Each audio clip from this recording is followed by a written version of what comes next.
This is a Checkable Health podcast where we create health content information for moms of school-age children so they can thrive in motherhood and in health. Hello, my name is Patty Post. I'm your host.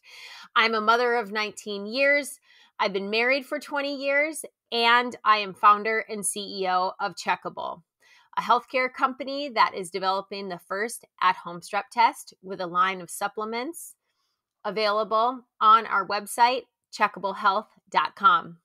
Thank you so much for joining me today. This is a third part of our digital series, and today we have Dr. Kardaras.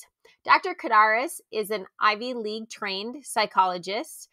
He is an entrepreneur. He has started his own practices and has since exited them. He is also an author of Glow Kids, a best-selling New York Times best-selling list book about our kids and the digital addiction.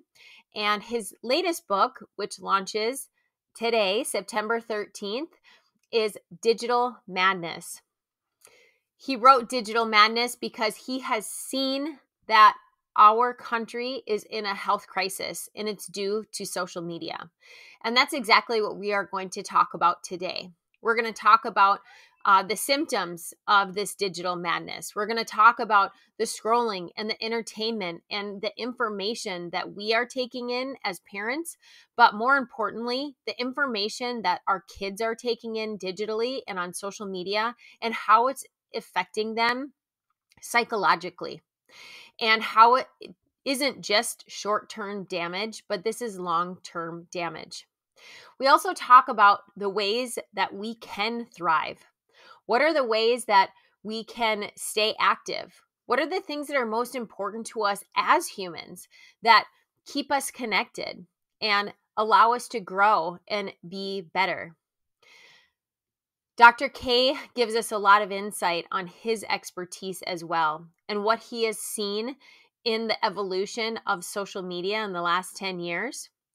And for me, it was very eye-opening. And since then, and since the interview with Bark Technologies, I definitely have parented differently when it comes to digitally.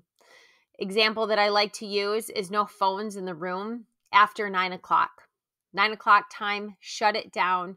You don't need to be on your phone until all hours of the night, and you can find better things to do. But also on a personal side, from recognizing the scroll that I have and the entertainment that when I post something and feeling that urge to check back and the things that I have done to eliminate that, such as removing the social media app from my home screen and burying it back in a folder in the one of the last screens of my phone, has really helped me in the last couple of weeks. Remind you that we do have a couple of other episodes. We have Bark Technologies, the episode before this. And then we have Dr. Price, who is talking about our sons and our daughters and the development of a teenager and how we can relate to them and better understand them. Thank you, Dr. Kardaras, for joining me. It was an absolute pleasure. And I hope that you, as an audience, will really get to some entertainment value out of these stories. But more importantly, I hope that you're impacted as much as I was about Dr. Kardaras' stories and his overall wisdom of how we can change this from a mental health crisis to something that we are dealing with and we know how to progress in as we move forward as parents. So with that, let's get into it with the episode with Dr. Nicholas Kardaras. Dr. Kardaras, thank you so much for joining me today on the Checkable Health podcast. Thank you for having me as a guest. It's my pleasure to be here. So Dr. Kardaras, I actually found you by Googling and trying to find out how can I be a better parent, a better mom in this digital age. And I found you as an author of your first book, Glow Kids. And you are a clinical psychologist. You've been really everywhere, like Time and all of the major news networks and looking at that, I really wanted you to come on and share with our audience about Glow Kids. But unbeknownst to me, you have a new book, Digital Madness. And so today, that's what we're here to talk about, is your new book, Digital Madness. And it is how social media is driving our digital addiction and our mental health crisis. As I said before, it gives me a little bit of a pit in my stomach when I start talking about this, but please, can you, what does that mean? Why did you have this heavy title for this topic? But I guess I'm asking a question that's pretty obvious, but please share with us.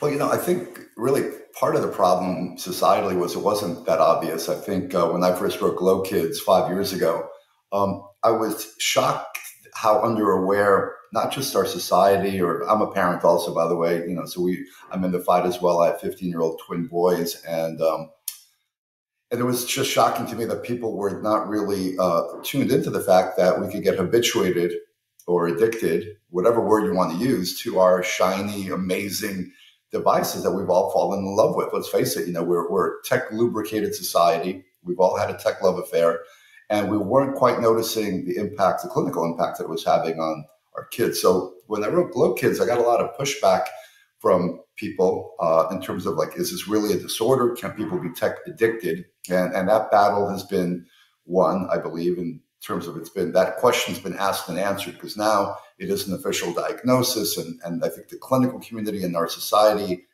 have accepted, yeah, it's a thing. Tech addiction is a thing. Some are affected more than others, but we're all affected by and then in the years since Glow Kids, we have found out that we're not addicted by accident, right? So documentaries like The Social Dilemma and even Sean Parker, the first president of Facebook, they laid out their playbook. They said, oh, we have used the most evolved and sophisticated behavior modification designs, dopamine reward loops to get you hooked and addicted to our platforms because we're going to monetize your experience. So our kids and we have been the product, right? We've been monetized by big tech. So the first book, Glow Kids, was, hey, look, I'm going to show you the clinical research and evidence about how we're addicted to these devices. And now the next book is, what is this addiction leading to? So now we're habituated to our devices, but what's the byproduct of that habituation? And what we saw before COVID in 2019, before the pandemic, which really locked us all inside and made us all, tech turbocharged on our screens, we had the worst psychiatric metrics in history. We had the highest depression rates, the highest anxiety rates, the highest suicide rates, the highest overdose rates, the highest ADHD rates in recorded history since we were measuring psychiatric metrics. So when you look at the psych statistics, they were going higher and higher every year over the last 10 to 15 to 20 years, which seemed to correlate with our immersion into technology. And the question that begged asking that I try to answer in Digital Madness is, what about our tech love affair is making us more anxious, depressed, suicidal, maybe more vulnerable towards other addictions like substance addiction and overdoses and ADHD and all these other issues. And so what we were finding was that, and by the way, in those last 10 to 15 years, we were definitely ramping up pharmaceutical medication. Yeah. Depression right now is the number one chronic debilitating illness according to the World Health Organization. And yet we've increased our antidepressant medication by 300%, and yet depression rates are still spiking. So my hypothesis has been we're living in a society that breeds depression, because the two things as a psychologist that I know that are the antidotes to depression that are non-pharmacological are physical movement, right? We're meant to be physically active. We need to exercise because that activates, releases serotonin and all those good things. We're meant to be physically active because we're a hunter-gatherer species. And we're also meant to have community, to have close face-to-face relationships. And look at what the digital age has done to us. It's made us sedentary and isolated. Yes. So those two things, I think, are a big part of the equation for why we're a more depressed society. But then as you looked at our psychiatric metrics, it started getting even more interesting and more complex than that. Then you started seeing that there were higher rates of personality disorders, like borderline personality disorder. We started seeing interesting psychiatric outbreaks like Tourette's syndrome in young adolescent females that we'd never really seen before. There was an epidemic of Tourette's disorder that was happening. And so we started seeing that social media was spreading virally, digitally, virally, or however you want to call it. But in psychology, we have a term called social contagions. And social contagions are things that groups spread, or behaviors that are spread by groups. So like smoking is a social contagion, right? If you hang out with a group of smokers, you're going to eventually smoke. Suicide can be a social contagion, can be spread by groups. And there's a lot of research about that. So what we started seeing was that influencers, and there were a handful of influencers. I'll give you just one very specific example of what I'm talking about with TikTok Tourette's, which got a lot of publicity in Rolling Stone and the Wall Street Journal. We started seeing these thousands of teenage adolescent females that were showing signs of Tourette's disorder. And they were starting to show signs of it in adolescence. And usually Tourette's disorder is 3-to-1 male to female. You don't really see it in females that much. And you definitely don't see it in adolescence. You see it in early childhood. So their pediatricians thought this was odd. Why are these teenage girls all of a sudden having these jerky arm motions? And they also have what's called coprolalia. Coprolalia is the cursing Tourette's. And when they looked at these teenage girls, they found out that they were all following a handful of influencers who were TikTok influencers with Tourette's syndrome. Stop it. And they had 2 billion views. So now what was really fascinating, one of these TikTok Tourette's influencers was British. And so some of the girls started cursing and repeating the same word that she would say with a British accent. So this was like, now they were mimicking, and I don't know if it was conscious, whether it was conscious or unconscious. I've analyzed some of these videos. They were beginning to now mimic back some of these some of these psychiatric disorders in ways that were really unhealthy. And by the way, when I looked at the influencers, I don't think they had genuine Tourette's disorder either. I think that they were performative. I think they were acting out because, let's face it, what's the coin of the realm for social media, right? It's followers, it's likes.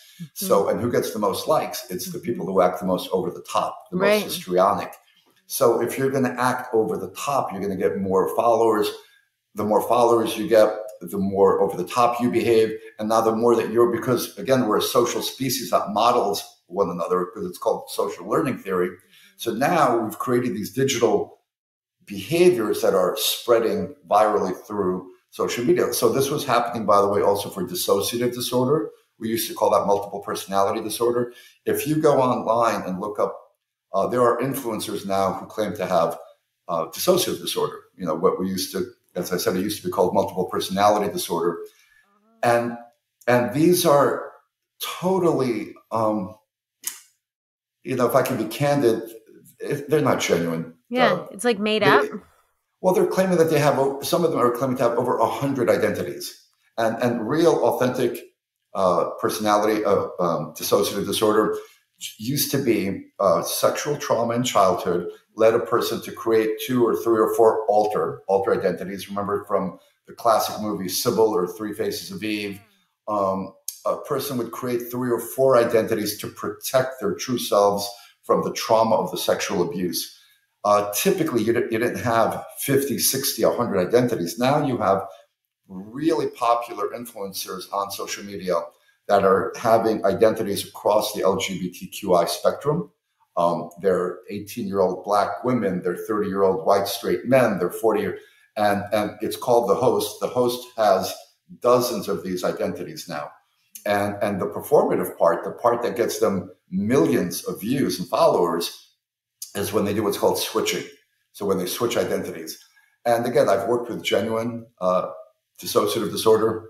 This ain't the real thing. These are performative influencers. But what they're doing is now they have followers who are saying, oh yeah, me too. I've got alters. I got that. So we've seen that with 5 or 6 or 7 psychiatric disorders. An extension of that now if you get really provocative, school shootings. Yeah. School shooting is a social contagion. You have lost, empty, young, typically men, who are feeling a sense of alienation, a sense of emptiness, a sense of no purpose. And now they see a roadmap to identity, a sense of purpose, a mission. They see that, and this all started by the way with Columbine. Columbine was the first internet era shooting. Before Columbine, you had the Texas Tower shooting in 1966, where you had one 22-year-old, 24-year-old ex-Marine who went up on the Texas Tower and shot 22 people. Mm-hmm. You had decades of no school shootings, and then you had Columbine, where Klebold and Harris, the two Columbine shooters, were the 1999, the beginning of the internet era, and now you've had a series of Columbine influenced, Columbine shaped, Columbine inspired school shooters. And the FBI said this as well. So these are some of the more toxic ways that social media can kind of like sink its teeth into people and shape behavior. And of course, I haven't even talked about the eating disorder, the self-image that young girls typically their identity being shaped by increasing their eating disorders. We found out that Facebook and Instagram did internal research that showed that eating disorders were increased by 17% when young girls were on Instagram. Oh my gosh. You remember when we used to say that the fashion industry used to drive anorexia, right? It was Vogue, it was Kate Moss, and it was the fashion industry was driving young girls to have eating disorders. Yep. And I think to some degree that was true because our media it's a shaping influence of our behavior. But think about what the fashion industry was back in the 80s and 90s. It was a static magazine sitting on your end table. Yeah, right. It wasn't with you all the time. Now it's 24/7. Right. It's always in their face. Right. And they're always comparing. Right. So that's called the comparison effect. So now the comparison effect is going to make you more depressed because you're never going to be as good as these thousands of other people's external idealized selves, these influencers who have these, let's face it, these influencers have talked about curating artificially luxurious lifestyles that nobody can stack up to. Yeah. And so you're going to feel more depressed. More of my life is pretty crappy. I can't look like these Photoshop people. Now I've got to either Photoshop myself or physically alter myself. So that's a whole other contagion that's spreading about physical body image issues. Of course, we have the gender dysphoria epidemic, where 1,000% increase in gender dysphoria. Now, I'm a psychologist who's worked with genuine gender dysphoria. It's a thing. There are people that genuinely have this issue where they don't identify to be in their own biological body. And it's always been the thing, but it's been the thing that's been a very, very small percentage of the population. I think social media has made it a popular thing, has made it not just destigmatized, not just normalized, but now aspirational to be trans.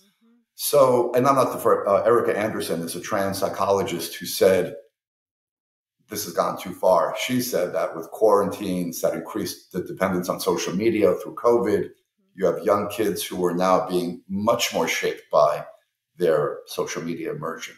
So more than their families even, because they're spending more time on social media and their families are like, who is this kid, right?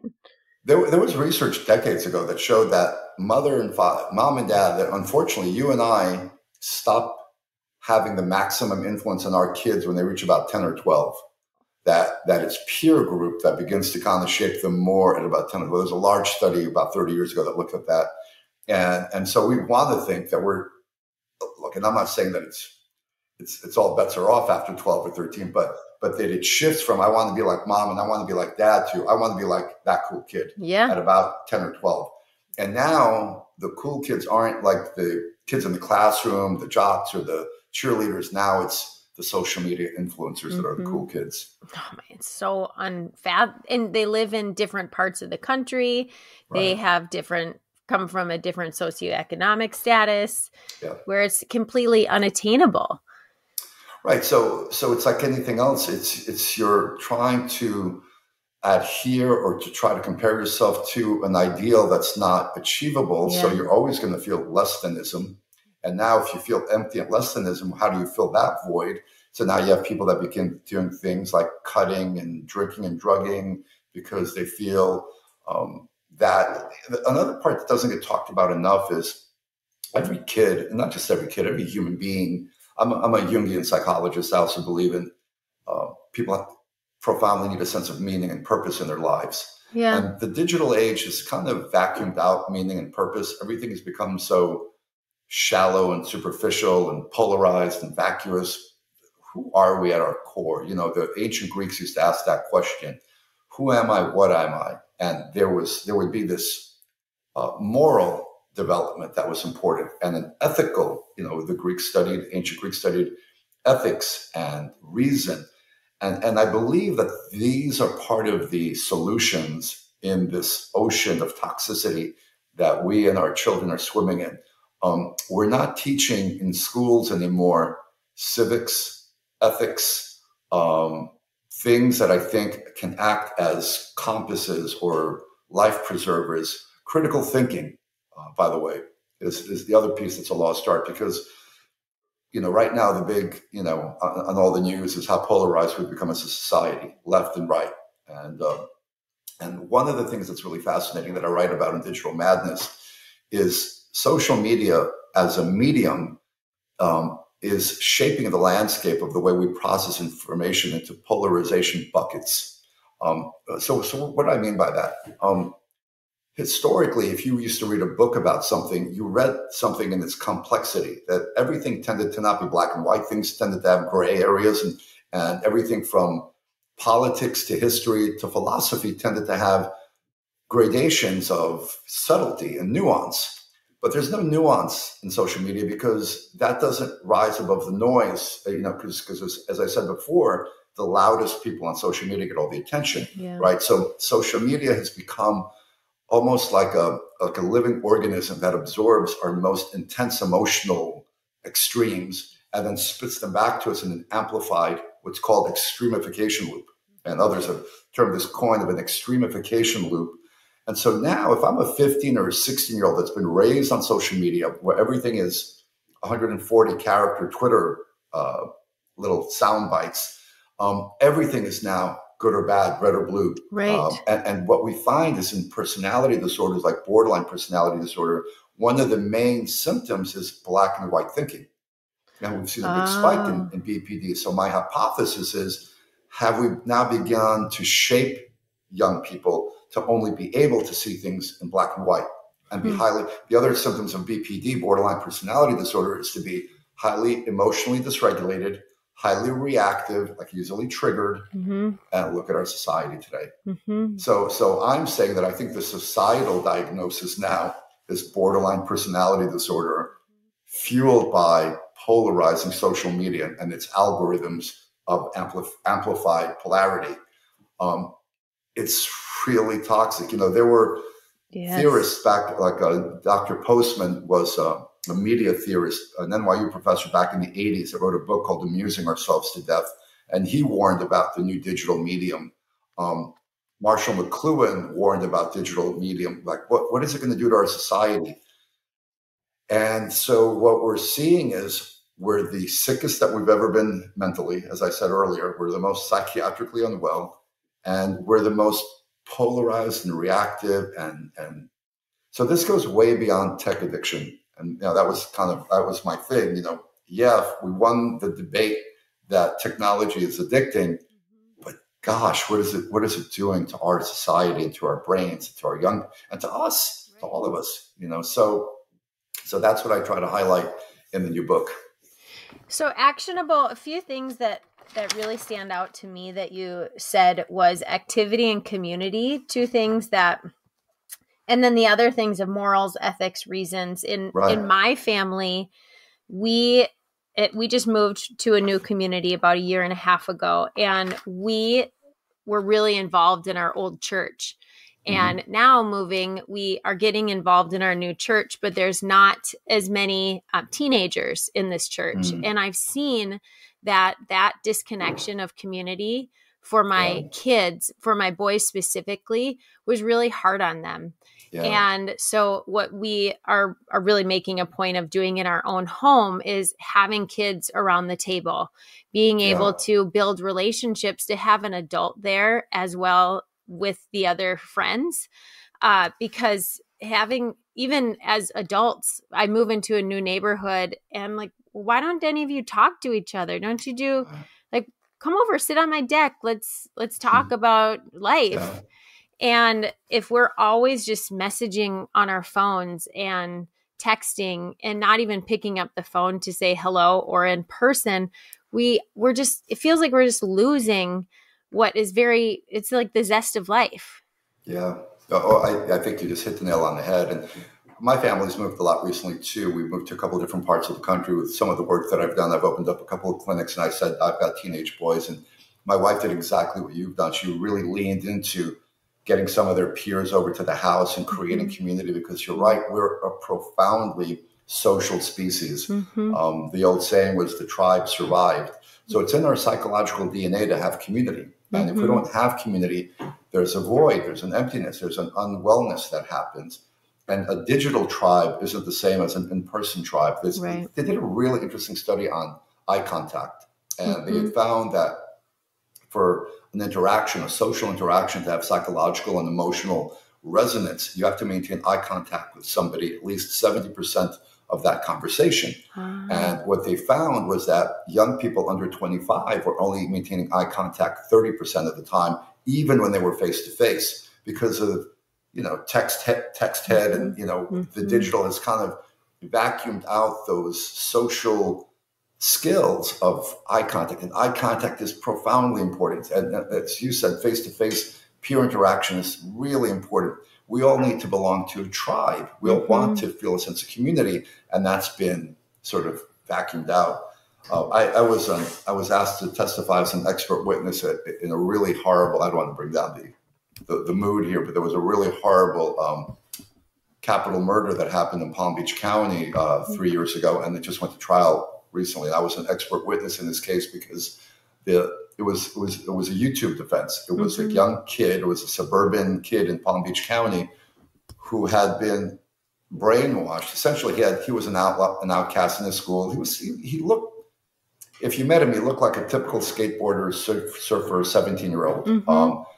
But he was a bit of an outcast because he was kind of, for whatever reasons, he wasn't in with the in crowd. And so he was very susceptible to digital brainwashing.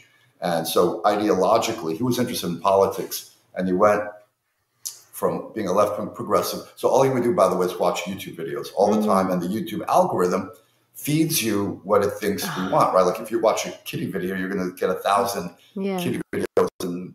But with politics, it amplifies the political noise to a louder degree, because the algorithm thinks that you're going to lose interest if it doesn't increase the intensity. Right. So he went from progressive liberal to then he watched a random YouTube clip about the Holocaust. And because he watched that, the algorithm started sending him Holocaust denying videos and then white supremacy videos. And then pretty soon he went down the rabbit hole of being a white supremacist. But wait, the story doesn't end there. He was a white supremacist for about 6 months when he was 16 or 17. But then he watched a documentary about Syria and the conflict with Assad. And all of a sudden, now he started getting ISIS propaganda videos. And the FBI showed him some of these videos were so polished and high production values and really made ISIS sound appealing. For a lost, picked on, empty kid, ISIS seemed like a good team to join because they made themselves sound like they were about community and digging wells and sustainability and all this nonsense, because it was all BS PR. But he has eventually converted to Islam and became an ISIS warrior. And then they started sending him decapitation videos, because now they were essentially grooming him to be a terrorist.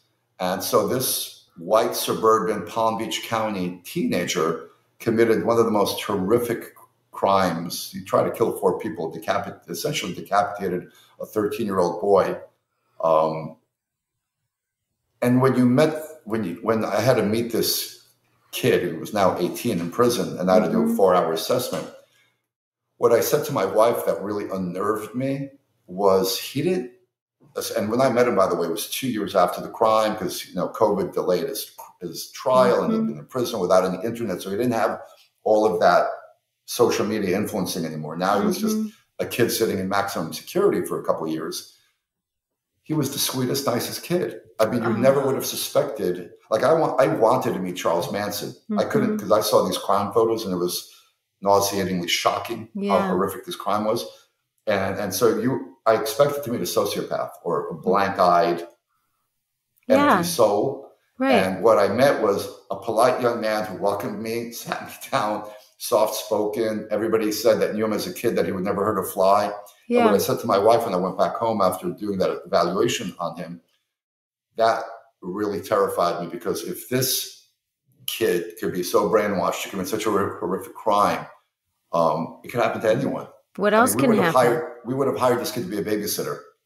He seemed so likable or trustworthy. And if I hadn't known about the crime, I wouldn't have believed it. Yeah. So these are some of the, extreme examples. And now it goes, so he's in that realm of political brainwashing, the mass shooters, the kids that can kind of push the envelope to the extreme. But underneath that, there's all our kids. All our kids are getting influenced to some degree. Their values are getting influenced. Their behaviors are getting modified to some degree, maybe not to, of course, that toxic degree. But we have to understand that this is really powerful stuff and it's toxic stuff. So some of our kids are going to be more able to tolerate it than others. But what's going to help that is so strong family support. The kid in Palm Beach County had a single mom. He didn't have a father in the home. His father had died when he was younger. And like you said earlier, physical activity and community, healthy community, and critical thinking, ethical discernment, civics training, compassion and empathy, leaning into teaching our kids how to use their critical thinking, because all we hear now is disinformation, misinformation. Yeah. There's so much content flooding our children. We have to teach them how to use their God-given abilities to critically think, to discern fact from fiction, nonsense from reality. And how do you do that? Not by censoring, but by allowing or showing young people how to use their brains. What about how to walk away or turn it off because it is so addicting? Do you have... That is a fascinating story. I mean, that absolutely tragic, but fascinating that he was back to sort of the foundation of a person that he was with the social media removed and that influence removed from his life. So going to the bright side of your book and how to help us parents, how do we promote them to put it down or for them to like, let's turn off the knob now and I don't need it anymore. When you get that feeling like I've been watching TV too long. I need to turn off, read a book. Yeah. I don't feel like they have that like we do. Yeah. So impulse control or the ability to moderate is a developmental neurological function that happens in our 20s, that fully matures in our 20s or early 20s. That's why typically teenagers take the biggest risks. That's why they, do all sorts of wacky, you do things at 14 that you wouldn't do at 44. Yes. Like I wear a bicycle helmet now when I ride my bike, and I didn't do that when I was 14. Right. So we're fearless. we're able to consequentially think, because that part of our brain that does what's called if-then thinking, if I do this, then that'll happen, doesn't fully form till we're 22, 23. So teenagers are risk takers by neurological default. So the one main thing that I talk about is to delay the giving of the digital, because digital devices are baked in to be habit forming. Yeah. And so a kid's not able to delay gratification who's 5 or 15. I mean, the older they get, they're beginning to be able to do it better. So that's why a kid who is given a tablet or a Chromebook at age 13 is better than a 3-year-old to be able to delay gratification. So basically what my message has always been is the more you can delay giving your kids these hyper arousing dependency forming devices, the more you can allow them to develop their own identities and personalities first, then expose them to technology, the better they'll be able to manage it, balance it, have some impulse control over it. But if you drop that tablet into the crib, that kid is going to be primed for impulsivity. They're going to be shaped in a very toxic way very early on. And all the research shows this, by the way, the increased rates of ADHD and higher rates of all sorts of disorders the earlier you give children technology.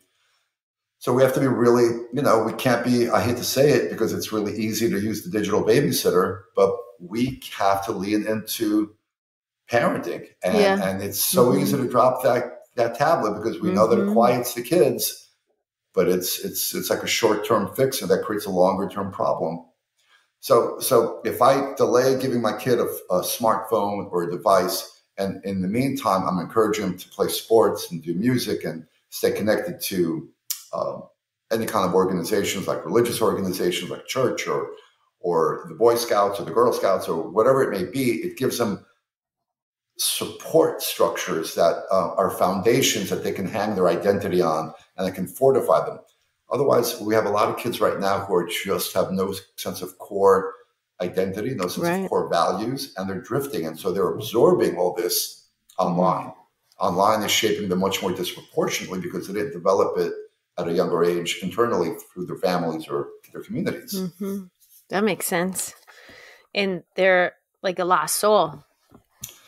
I never say never, but it's a lot more challenging when someone's gone down that highway to kind of reverse course. And some things with neurological development are some things because of neuroplasticity can be rewired and some things can't. Like there are certain developmental windows, like language is a developmental window. If a child doesn't learn language at that key stage of development, they're never going to learn language. They may learn basic language, but never metaphor, idiomatic speech. They found this with feral kids that were raised in the wild. But it's the same thing with like attention. If you don't develop your ability to pay attention, to delay gratification at a key stage of your development, you're always going to be impulsive. You're going to be wired for impulsivity. The research shows this pretty clearly. So, we don't really want to raise highly impulsive kids into impulsive adults because impulsivity correlates a lot with drug addiction, and a lot of other bad behavioral outcomes that we don't really want to bake into our kids. Then you need your fix to get that dopamine hit. Right.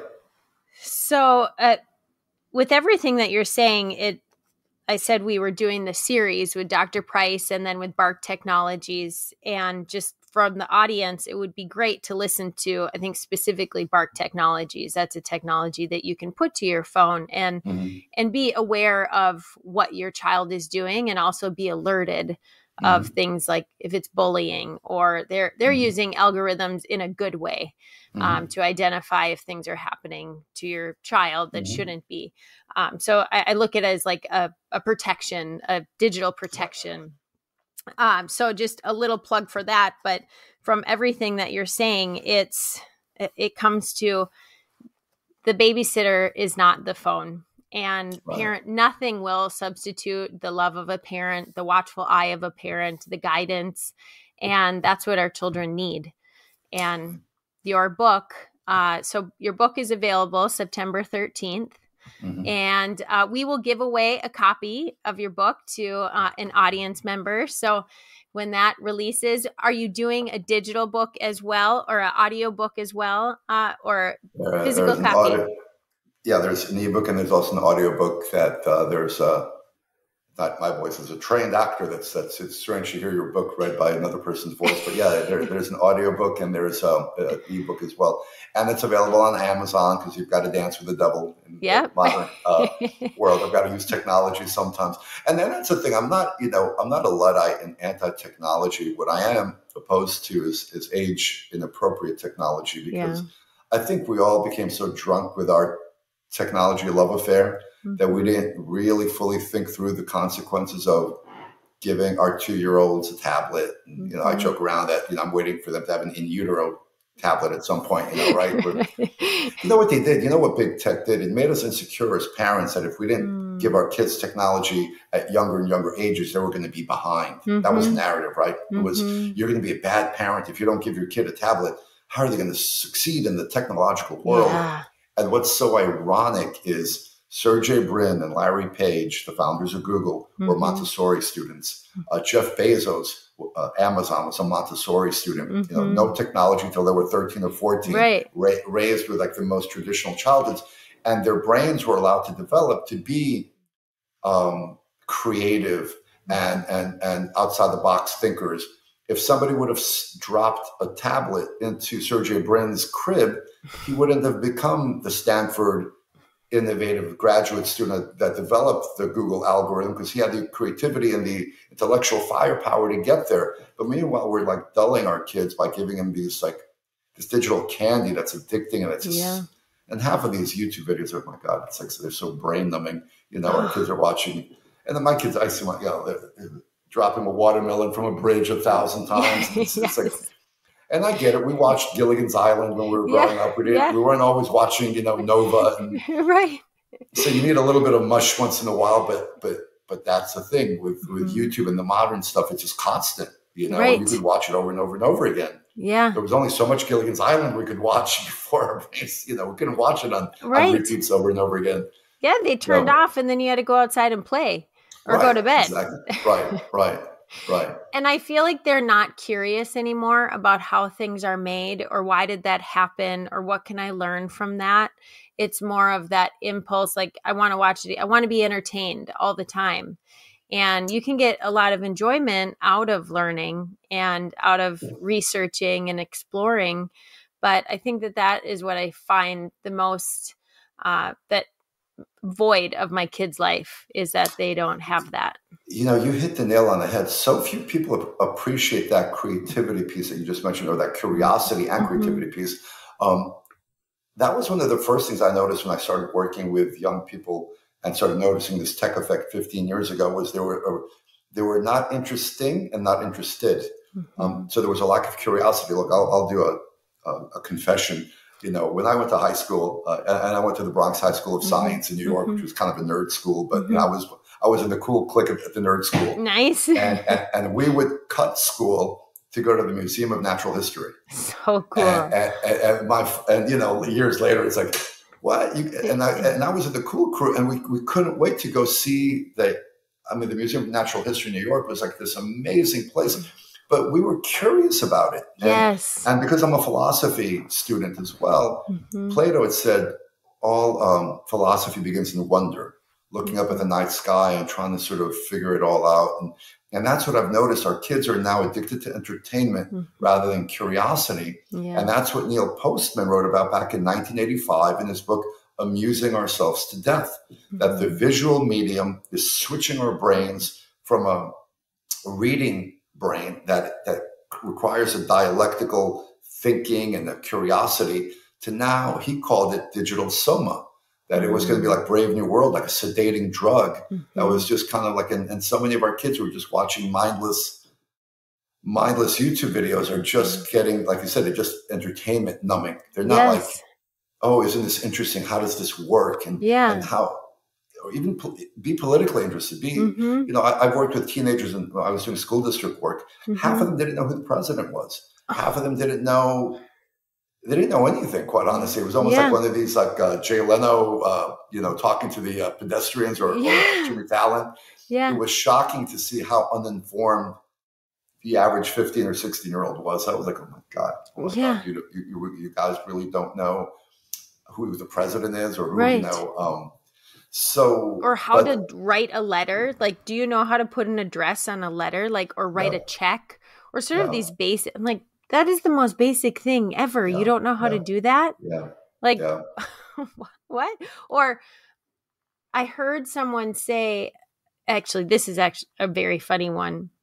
When you look at the weather and you see that it's 20% chance of rain, they thought it was that 20% of the city would get rain. Like, wait, what? Like, how would that even be possible? Don't you think for one second, when you think that, you're like, well, no, that's not possible, because why would it just, like, there's not that thinking there. I think there's too much of that. We try not to have that with our kids, but I hope. will get better. It's amazing, like you said. I mean, never underestimate. But there was the one study. It was also my wife was an elementary school teacher for 20 years, and she talked about like each grade that she taught was getting kind of dumbed down and less curious and all the things you just talked about. But the one study she showed me was the one. It was a preschool study with blocks, and how there were preschool students who didn't know what to do with blocks. They couldn't stack them. They didn't. Playing with blocks used to be kind of like a human rite of passage. You just right. And these kids, and the sad part was the ones that you see where you see some of the kids that are 6 or 12 months old, some of the infants who are swiping, who are shown like a picture and they try to swipe it because they've been exposed to tablets. So these kids didn't know how to stack blocks, but they were what's called phantom swiping. They think, well, let me change my reality by just doing this hands gesture, because I've learned on a touch screen that if I swipe something, I can change my reality. So it's so disheartening. But the good news is I am seeing a grassroots awareness from a lot of parents now who are waking up that, look, this is not just, I can't just give unfettered screen time to my kids from the time they're born to, I've got to be more cautious. So creating tech cautious parenting is critical. And now I'm seeing a lot of more parents who are, because again, 5 years ago, most people weren't tuned into this idea. They were just underaware that this could be a problem. They just thought that these were smaller television sets. And most of us grew up on television. And I think people were just not appreciating that these were not just television sets that were smaller and more portable. These were, and the reason why they're more impactful in our development is because they're interactive and immersive. And so interactive and immersive screens are much more impactful than when you were growing up or I was growing up watching television. The TV was, you were a passive viewer from a phenomenon that was happening 10 or 15 feet away from you. You weren't in it. Right. In it makes it much more powerful and much more psychodynamically impactful. So these are the things that people weren't appreciative of, I think, till now. They're saying, oh my God, look at what's happened to this generation that we're raising. Yeah. Yeah, it is scary. Your title and the subtitle of the mental health crisis that social media is creating, you're absolutely right. The number of things that you touched on as you were going from one thing to the next, I was thinking, is there anything else in the world that has been this dramatic and has really, I mean, it's a critical crisis in society that. Yeah, social media has swallowed up society, right? Yes. I mean, it is. And the Kardashians are more influential on your daughter than you are, fortunately, and all these. It's just incredible. And we always had. And I write in Digital Madness that we always had influencers, right? Our influencers used to be our athletes and our movie stars, and Michael Jordan. I want to be like Mike was a whole Nike ad campaign. Yeah. But it wasn't quite, as we said before, the 24/7 ubiquity of modern and the influencers today, where now it's the they did a whole study about a year and a half ago where they asked high school students what their vocational aspirations were, and now the number one thing is to be a YouTuber, so they asked the same. They did the same study with was it China or Japan? China and Japan. Excuse my, it was either China or Japan, but their number one choice in high school kids was to be an astronaut, which used to be a popular choice for our kids. Yeah. And astronauts for our kids was like down at the bottom. I forgot what number it was, but it was YouTubers, influencer. That's what's shaping our kids today. That's what they're aspiring towards. Remember 10 years ago, they used to criticize people who wanted it. I just want to be famous. And now it's like, I want to be famous as a YouTuber. At least if you wanted to be famous as an actor, you had to kind of be an actor. Right. You had to get some training. Right. Exactly. Yeah. Like go to school and you had to practice a whole bunch and work your way up to the top. Right. Now it's like you get one viral video and there you go. You have a whole audience that's there for you. And unfortunately, the average influencer makes about $12,000 a year. it's not even, they're not even, or the average YouTuber. So it is. But they all look at Mr. Beast and they look at, he's making 20 million a year. And it's like, okay, so that's the LeBron James of, not everyone's going to be, but that's the thing that is like I saw, the one thing I saw in one of my twins was how many followers somebody had started shaping his value system. So like, we'll watch old movies or we'll watch stuff on YouTube, right? But we'll watch like Singing in the Rain or Citizen Kane or something. And the first thing my kid asks is, how many views does it have?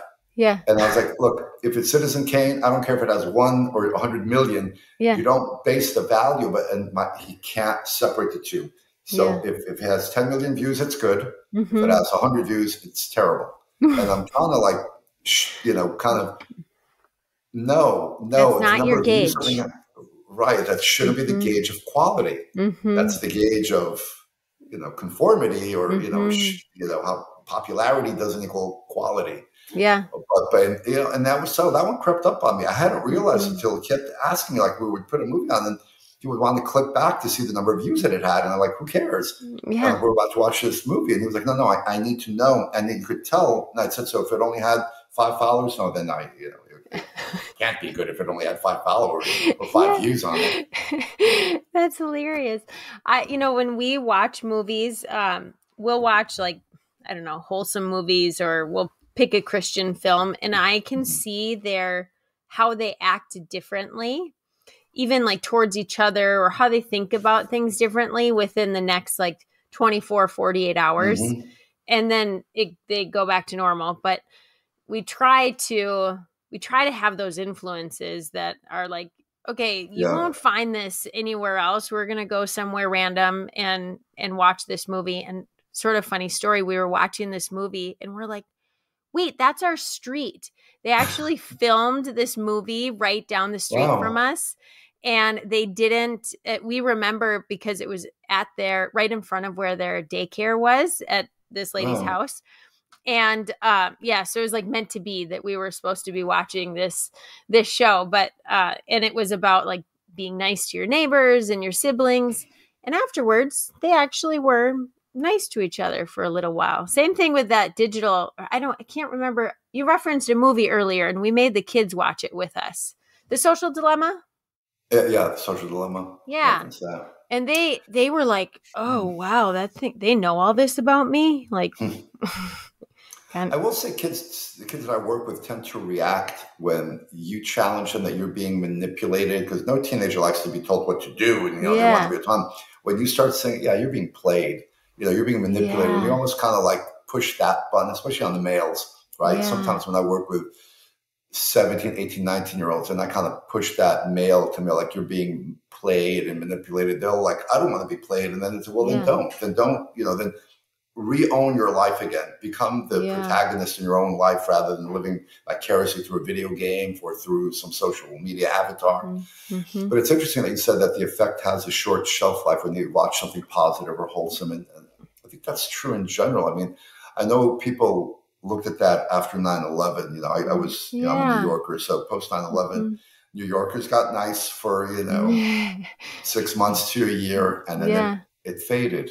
And I think unless you continuously reinforce it, and I've noticed that with my kids and with clients that I work with, it's not going to be a one-time thing where you show them something all of a sudden, oh yeah, this will be a permanent lifestyle change. You have to kind of keep reinforcing. So I think what you're doing is great. And I think the lesson is it has to be kind of it's like going to the gym, right? You don't just go to the gym once. You have to kind of maintain whatever you're trying to do. So I think this is kind of similar. Rinse and repeat. Rinse and repeat. Exactly. Exactly. Well, thank you so much for joining me today. I will post your links. We'll share the book and spread it. I will buy a copy, and I am just so grateful for you to share your decades of expertise with our audience, and you clearly know what you're doing. So I hope you write another book after this as we continue to shape our culture. Well, thank you. And thank you so much for the work that you're doing and for really shining a light on this issue as well. And again, I'm grateful to have been asked on your show. And again, thank you. You're welcome. Everyone, please give us 5 stars on Dr. Kardaras' episode and buy the book, Digital Madness.